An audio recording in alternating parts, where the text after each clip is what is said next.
মহাদান ছিল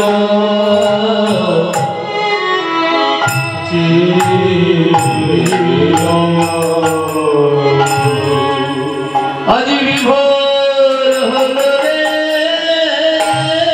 আজ বিভোর হলো বিভোর হলো রে বিভোর হলো ভাবিনিধি গৌর হরি আজ বিভোর হলো রে ভাবিনিধি গৌর বিভোর হলো ভাবিনিধি গৌর হরি বিভোর হলো রে ভাবিনিধি গৌর হরি আজ বিভোর হলো রে গোরা কিভাবে কিভাবে আজ কিভাবে কিভাবে কিভাবে কিভাবে কিভাবে কিভাবে কার ভাবে কি ভাবে কিভাবে কিভাবে কার ভাবে কি ভাবে আজ কিভাবে কিভাবে ভাবে বোঝা তো যায় না বোঝা তো যায় না ভাবে বোঝা তো যায় না ভাবে বোঝা তো যায় না ভাবিনিধি গৌরাঙ্গের ভাব বোঝা তো যায় না ভাবিনিধি গৌরাঙ্গের ভাব বোঝা তো যায় না ভাবের অভাবে থাকলে ভাব বোঝা যায় না ভাবের অভাবে থাকলে ভাব বোঝা তো যায় না ভাবের অভাবে থাকলে ভাব বোঝা তো যায় না ভাব থাকলে ভাব বোঝা তো যায়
কিবা নদিয়ার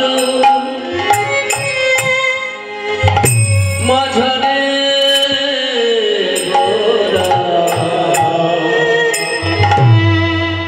গোরা দান শির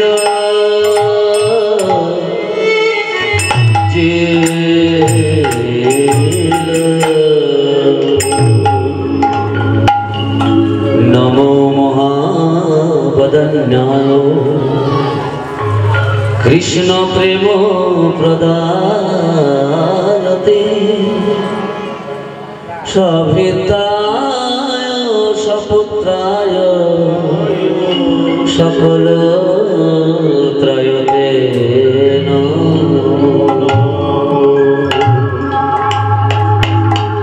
জয় নিতাই। সমবেত গৌর প্রাণ ভক্তমণ্ডলী, আসরে উপস্থিত আমার মাতৃমণ্ডলী, মহামায়া স্বরূপা গণেশ জননী অংশধতা সমস্ত মাতৃমণ্ডলীর চরণ কমলে এই অধমে কোটি কোটি ভুলুণ্ঠিত প্রণাম।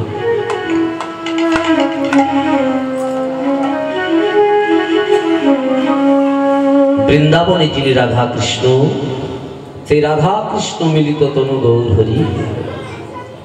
কলির জীবের ভাগ্যে আকাশে গৌরচন্দ্র রূপে তিনি নেমে এসেছে। কেন এলেন? তার একটি মুখ্য উদ্দেশ্য হলো রাধারানীর প্রেমঋণ শোধ করা, আর গৌর উদ্দেশ্যটি হলো সেই গৌর ভগবান কলির জীবকে হরিনাম প্রেমের বন্যায় ভাসাবেন বলে তিনি গোলক সুখ ত্যাগ করে এই ভুলকের মাটিতে অবতরী রূপে এসেছে। আজ সেই গৌরাঙ্গ ভক্তগণকে সঙ্গে নিয়ে কৃষ্ণ কথা আলাপনে মেতেছিল। সেই গৌরহরির আজ কোন দিনের ভাব না তাম লীলার ভাবে ভাবিত হয়েছেন ভগবান গৌরহরি। সেই জন্য পদকবি বললেন যে আজুরে গৌরাঙ্গের মনে কি ভাব হয়ে উঠিল, নদিয়া মাঝারে গোরা দান শিরেছিল। এখানে দান মানে কর,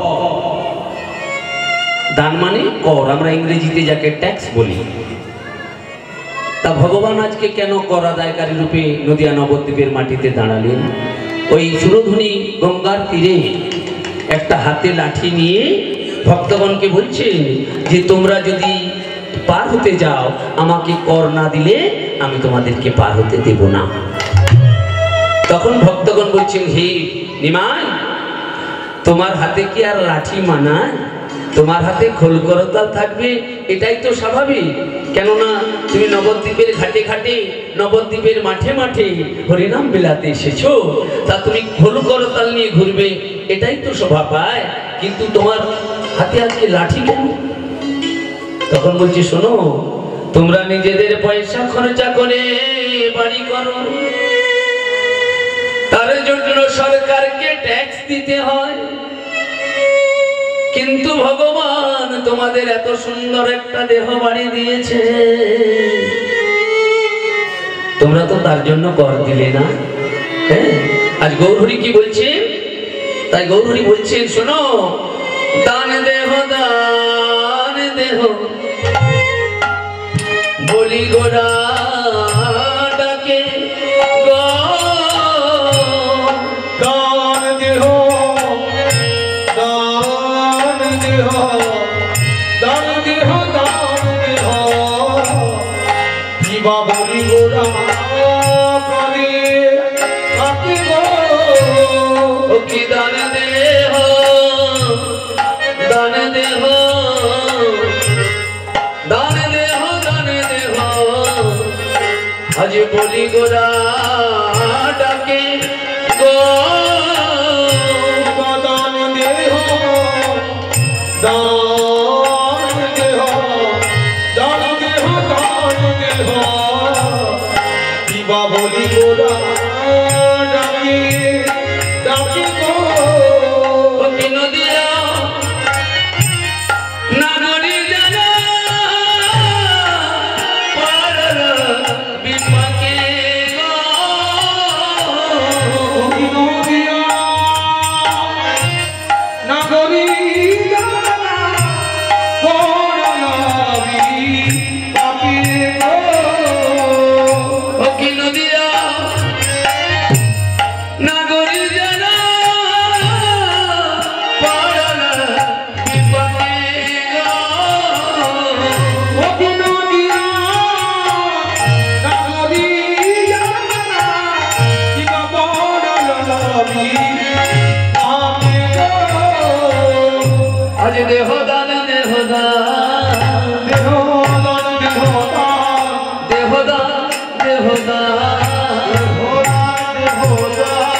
বলেন গৌর ভগবান দেহদান দেহদান, বলেন গৌর ভগবান দেহদান দেহদান, বলেন গৌর ভগবান দেহদান দেহদান, বলেন গৌর ভগবান দেহদান দেহদান, বলেন গৌর ভগবান দেহদান দেহদান। বলেন গৌর ভগবান দেহদান দেহদান। নদিয়া নগরী যারা পড়ল বিপাকে, আজ গৌর হরি বলছেন দেহ দান, দান দাও। আবার একদিকে বলছেন দেহ দান, তোমাদের এই দেহটাকে দান করো। ভক্তগণকে বলছে যে তোমরা দেহটা দান করো। কেন না, এই দেহটার জন্য তোমরা ভগবানকে কিছু দিয়েছো? কি বাবা, এত সুন্দর ভগবান যে একটা দেহ বাড়ি দিয়েছে, বলছে নিজেরা পয়সা খরচা করে বাড়ি করো, তাতে সরকারকে ট্যাক্স বা কর দিতে হয়, কিন্তু এত সুন্দর দেহ বাড়ির জন্য তোমরা তো কিছু দিলে না। তখন নদিয়া নগরী বলছে, নিমাই তোমাকে লোকে ভগবান বলে, তাই বলে তুমি যা খুশি বলবে? কেন? এই যে বললে দেহটা বাড়ি, দেহটা কি বাড়ি? তখন গৌর হরি বলেন, শোনো, এই দেহটাও হলো একটা বাড়ি। বাড়ি কাকে বলে?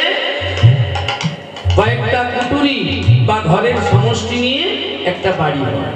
হ্যাঁ, তা আমাদের দেহটা বাড়ি কিনা?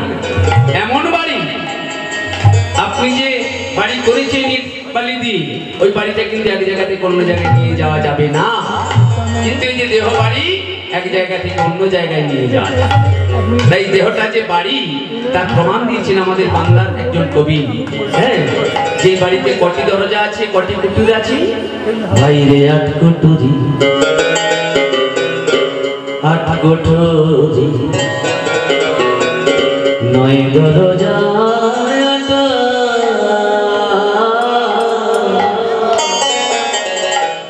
মাঝে মাঝে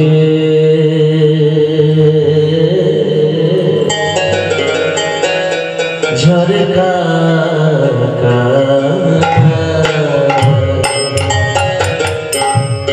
8 কুটুরি, 9 দরজা,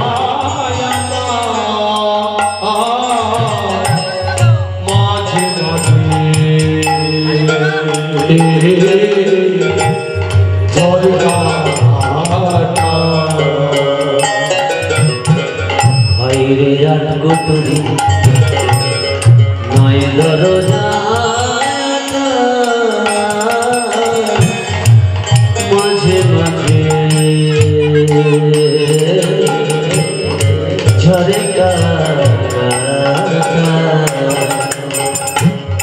8 কুটুরি, 9 দরজা, মাঝে মাঝে ঝরকা। আবার তার উপরে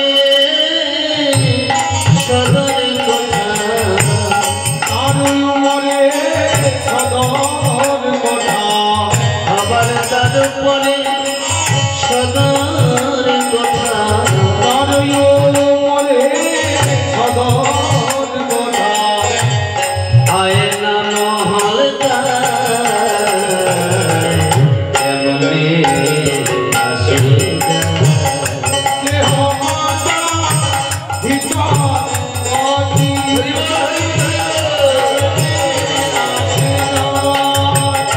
মাতা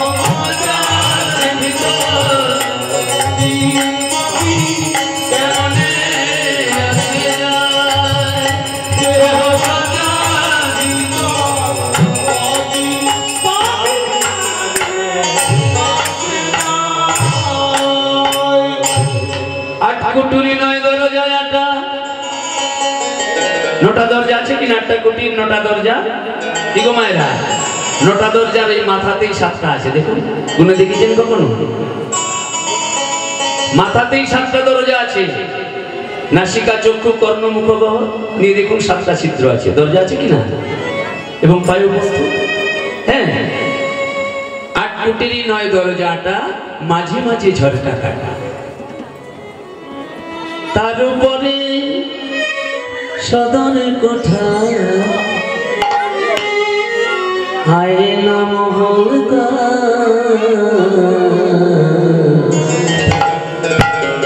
পাখি কেমনে আসে যায়। এই যে দেহ খাঁচাটা, এর ভেতরে একটা পাখি আছে, আছে না মা? সে পাখিটা কি? জীবাত্মা রূপ পাখি। পরমাত্মা থেকে জীবাত্মাতে এসেছি, আবার এইখানে খেলা সাঙ্গ হলে আবার সেই পরমাত্মাতে ফিরে যেতে হবে, আসল ঘরে যেতে হবে। কিন্তু এর মাঝে আমরা এই দেহটাকে রক্ষা করার জন্য কত রকম আহার যোগাই, কত রকম সাবান শ্যাম্পু দিয়ে দেহটা পরিষ্কার করি, কিন্তু দেহের মধ্যে যিনি দেহি, খাঁচার মধ্যে যিনি পাখি আছে, খাঁচাটার যত্ন করি, পাখিটা করি না। করি কি? খাঁচাটাকে খাবার দিই। খাঁচার দাম কত? আপনাদের শরীরের দাম কত? এই যে আমাদের খাঁচাটায় দাম আছে। একটা পশুর খাঁচা কিন্তু দামে বিক্রি হয়, পশুর দেহ বিক্রি হয় কিনা? কিন্তু মানুষের দেহ মরে গেলে আর বিক্রি হয় না। কিন্তু আমরা এমন মায়াতে পড়েছি, সেই পাখিটা ভুলে খাঁচাটার যত্ন করছি। তাই কবি বলছি, আরে ভাই, তোমার যে খাঁচাটা, এটা চিরকাল থাকবে না। নিঃশ্বাসে নহে বিশ্বাস, পদারুদ্ধ ভবিষ্যতি, আবাল্যে দেব জপ্তব্যম, হরের নাম হইব কে বলো। নিঃশ্বাসকে বিশ্বাস নেই, যতদিন তুমি পৃথিবীতে থাকবে ভগবানের নাম বলো। নলিনীতলমতি তরলম তদ্বৎ জীবনম অতিশয় চপল। কিন্তু আমরা এই খাঁচাটার মায়া করে খাঁচাটার যত্ন নিই। সেই জন্য বললি, ওরে মন তুই রই খাঁচারে আসে, খাঁচা যেত কাঁচা আসে, মন তুই রই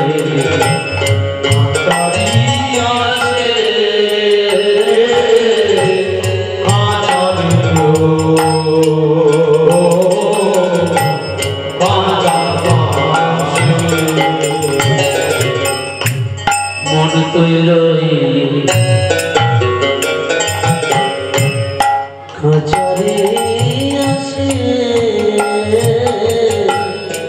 খাঁচা যেত কাঁচা আসে, মন তৈল খাঁচারে আসে, খাঁচা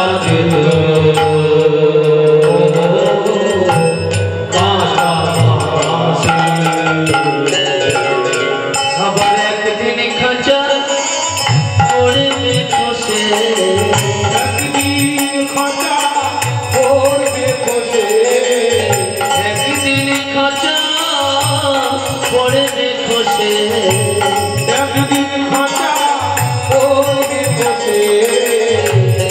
লালন ভেবে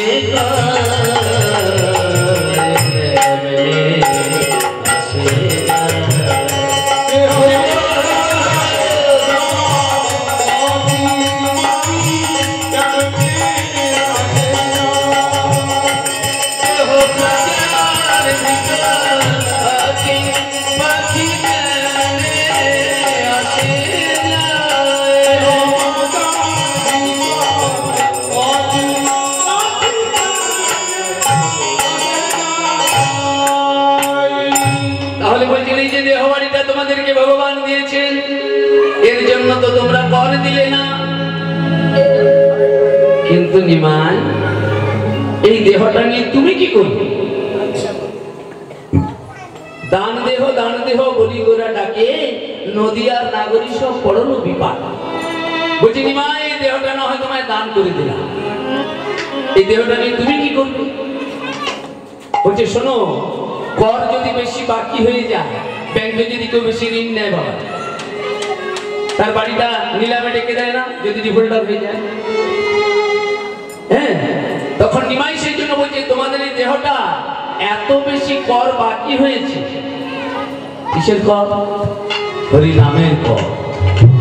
যে যে কথাটা বলে এসেছি ভগবানের কাছে করছে। যখনই আমরা মাতৃজঠরে ছিলাম, মাতৃগর্ভে থেকে বলেছিলাম, হে ভগবান, হে ভগবান, তুমি আমায় পারাপার করে দাও। আর কৃমি কীটের জ্বালা সহ্য করতে পারছি না প্রভু, এবার তুমি উদ্ধার করে দাও, বাইরের আলো দেখিয়ে দাও। তখন বলছে, বাইরের আলো তো দেখাবো, বাইরে গিয়ে কি করবি? বলছি, শোনো, বাইরে গিয়ে কি করবো জানো?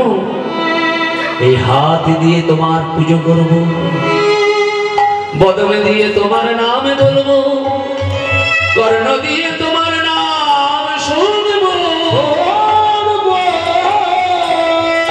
চরণ দিয়ে তোমার যেখানে হরি কথা হবে সেইখানে যাব, সেখানে যাও। ভগবান বলছিস করবি তো? হ্যাঁ। যেই না ভগবান কৃপাটা করে দিলেন, মাতৃগহর থেকে বেরিয়ে গেলেন বাবা মাতৃজঠর থেকে, সঙ্গে সঙ্গে শিশুটা কি বলে চিৎকার করে, ও না, ও না, মানে ওগুলো নয়, আমি এখন মায়ার বাঁধনে পড়ে গেছি। এই জন্য সুখদেব গোস্বামী 16 বৎসর মাতৃগর্ভে ছিলেন। প্রসব হচ্ছে না কেন? প্রসব হলেই আমাকে মায়া গ্রাস করবে। হ্যাঁ, তখন সুখদেব গোস্বামীর বাবা বলছেন ব্যাসদেব, যে সুখদেব বাবা, তুমি বাইরে এসে তোমার মা কষ্ট পাচ্ছে। তখন সুখদেব বলছে, বাবা আমি বাইরে যাব না, বাইরে গেলে আমাকে মায়া গ্রাস করবে। সুখদেব গোস্বামীকে তখন তার বাবা বললেন, শোনো, আমি আশীর্বাদ করলাম, আমার সমস্ত সাধনা দিয়ে তোমায় আশীর্বাদ করলাম, তুমি মাতৃজঠর থেকে ভূমিষ্ঠ হওয়ার পরে মায়া তোমাকে গ্রাস করতে পারবে না। যেই মায়াতে পড়ে গেলাম, ও না, ও না, ওগুলো নয়, তার বিপরীত কর্মগুলো করছি। তার মানে ভগবানকে ফাঁকি দিলাম কিনা? সেই জন্য ভগবান বলছেন, এই জন্ম নয়, জন্মে জন্মে ভগবানকে তুমি ফাঁকি দিয়েছো, এই দেহ বাড়িটার কর বাকি হয়ে গেছে। আর বাকি হয়ে গেছে মানে এই বাড়িটা ছেড়ে দিতে হবে। তখন গৌরহরিকে বলছে, যে নিমাই, তুমি এই বাড়িগুলো নিয়ে কি করবে? সরকার যদি কোনো বাড়ি নিলামে ডেকে দেয়, হয় হসপিটাল করে, নয়তো ভালো স্কুল করে, কিন্তু দেহগুলো নিয়ে তুমি কি করবে? তখন নিমাই পণ্ডিত বলছে, শোনো, আমি একটা জিভায় নাম করে শান্তি পাই না, দুটো কানে নাম শুনে শান্তি পাই না,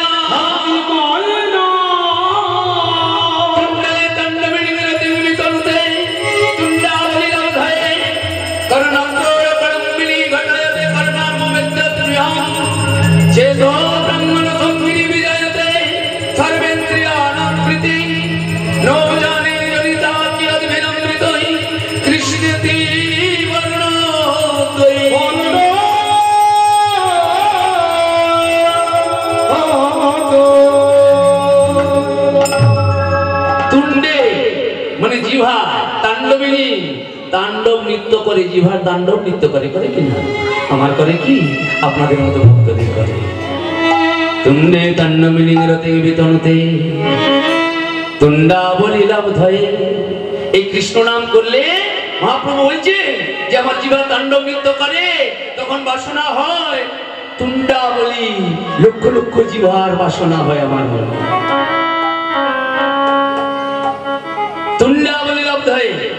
আর যখন কর্ণে প্রবেশ করে, কর্ণনার্বু ভেদ্য স্পৃহাম, অর্বুদ কর্ণের ইচ্ছে হয় যে দুটো কানে নাম শুনে আমার হচ্ছে না, যদি হাজার হাজার কর্ণ পেতাম তাহলে কর্ণ দিয়ে নাম শুনতাম। হরি বল, হরি বল।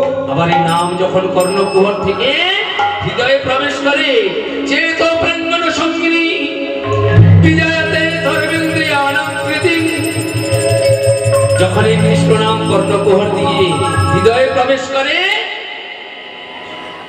তখন সমস্ত ইন্দ্রিয়গুলো যারা কৃষ্ণ বিপরীত অভিমুখ ছিল, সেগুলো কৃষ্ণমুখী হয়ে যায় কৃষ্ণ নামের দ্বারা। তাই বলছে, শোনো নাগরিকগণ, তোমরা যদি তোমাদের দেহগুলো আমায় দিয়ে দাও, তোমরা নাম বললে আমার নাম বলা হবে, তোমরা নাম শুনলে আমার নাম শোনা হবে, শোনা হবে। তোমাদের দেহের দ্বারা তখনই আমি নাম গাইব।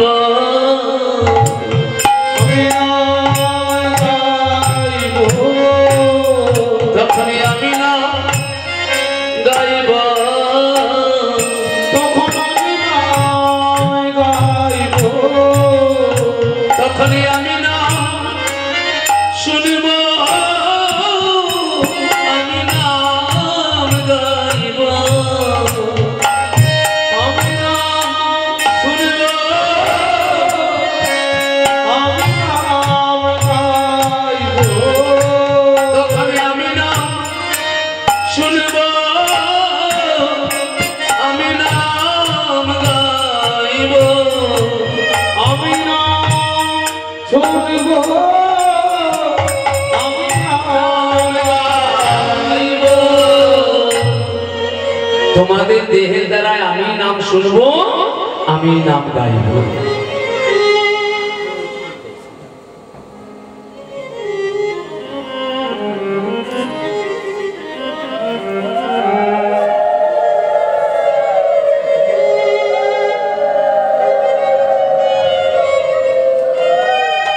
তোমরা নাম বললে আমার নাম বলা হবে।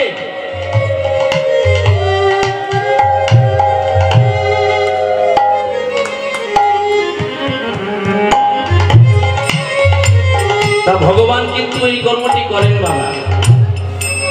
তিনি বক্তার কণ্ঠে বসে তার নাম পরিবেশন করেন, তিনি আবার শ্রোতার হৃদয়ে বসে তার কথা শোনেন। যদি মনে করি যে আমি কীর্তন করব, কখনো সম্ভব নয়। আর আপনারাও যদি ভাবেন শুনবো, আপনি শুনবো বললেই শুনতে পারবেন না। এই যে আপনারা কীর্তন শুনতে এসেছে, এটাও পূর্বজন্মের কোনো স্বীকৃতি, ভগবানের আশীর্বাদ, তা না হলে হতো না। হতো কি? সেই জন্য মহাপ্রভু গিয়েছিলেন ওই রায় রামানন্দর কাছে কৃষ্ণ কথা শুনতে। রামানন্দকে বললেন, রামানন্দ তুমি আমাকে কৃষ্ণ কথা শোনাও। যিনি কৃষ্ণ ভক্তির সমুদ্র, তিনি গেছেন কৃষ্ণ কথা শুনতে ভক্তের কাছে। হ্যাঁ, তখন রামানন্দ বলছে, প্রভু তুমি হলে কৃষ্ণ ভক্তির সিন্ধু, তোমাকে আমার মতো অধম হরি কথা শোনাবে, কৃষ্ণ কথা শোনাবে, এ তো ধৃষ্টতা মাত্র। কিন্তু তুমি যদি কৃপা করো তাহলে হলেও হতে পারে। জিহ্বায় উচ্চারয় স্ফুরাও কৃষ্ণ কথার বাণী, বাণী যেমন বলা মহাপ্রভু তেমন বলি আমি, তেমন বলি আমি। তুমি যদি বলাও তাহলে বলতে পারবো। তাই তার কৃপা ছাড়া কীর্তন করাও যায় না, আর হরি কথা শোনাও যায় না। তাই বলছেন, শোনো, ওই দেহগুলো যদি আমায় দিয়ে দাও, তোমাদের দেহের দ্বারা আমি নাম করব, আমি নাম গাইব। তখন বলছি, নিমাই তুমি তো নবদ্বীপে এতদিন এই কথা বলো, আজ কেন বলছো? আগে তো কোনোদিন এমন কথা বলনি, আজ কেন বলছো? তখন নিমাই পণ্ডিত বলছেন, শোনো, অন্যদিন বলি নাই, আজ কেন বলছি জানো? আজ তো সেই দিনের কথাই মনে পড়েছে, সেই দাপর লীলায়। এইভাবেই তো একদিন কৃষ্ণ অবতারে আমি, কৃষ্ণ অবতারে আমি একদিন সাধিয়াছি কৃষ্ণ অবতারে আমি, কৃষ্ণ অবতারে আমি এবার সাজিয়াছি দান গো। কৃষ্ণ অবতারে আমি, কৃষ্ণ অবতারে আমি সাধিয়াছি কৃষ্ণ অবতারে আমি, কৃষ্ণ অবতারে আমি সাজিয়াছি দান গো। আজ সে ভাব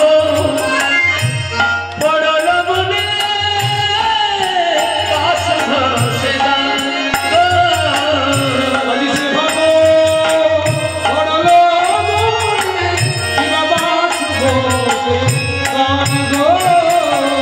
আজ সে ভাব পড়ল মনে, বাসনা সে গান গো। আজ সে ভাব পড়ল মনে, কিবা বাসব সে গান গো। আজ মনে পড়েছে, আজ মনে পড়েছে, আজ মনে পড়েছে, আজ মনে পড়েছে, গান লীলা গৌর হরি আজ মনে পড়েছে। গান লীলা গৌর হরি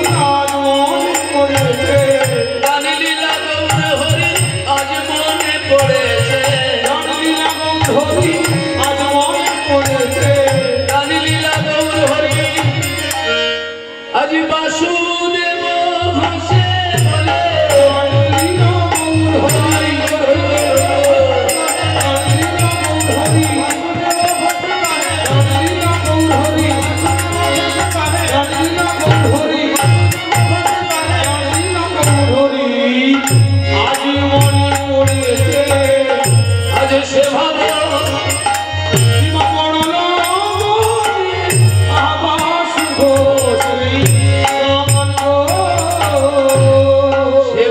পড়ল মনে বাসু ঘোষে গান রে সে ভাব পড়ল মনে বাসু ঘোষে গান রে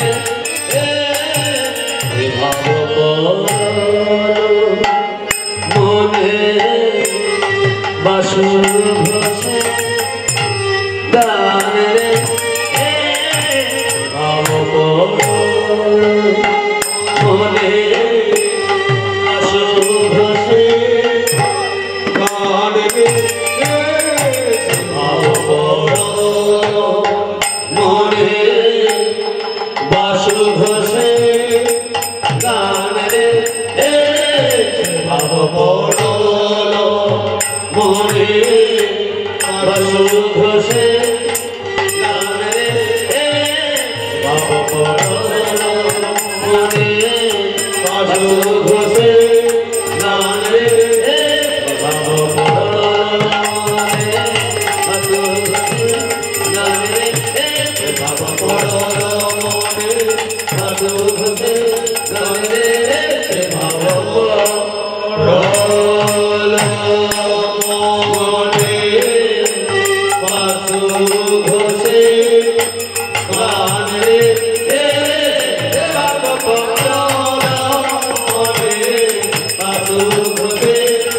গান রে ভাব পড়ল মনে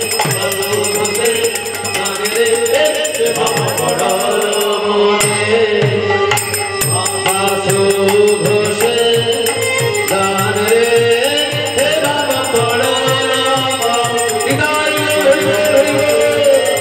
রে ভাব পড়ল মনে বাসু ঘোষে গান রে ভাব পড়ল মনে বাসু ঘোষে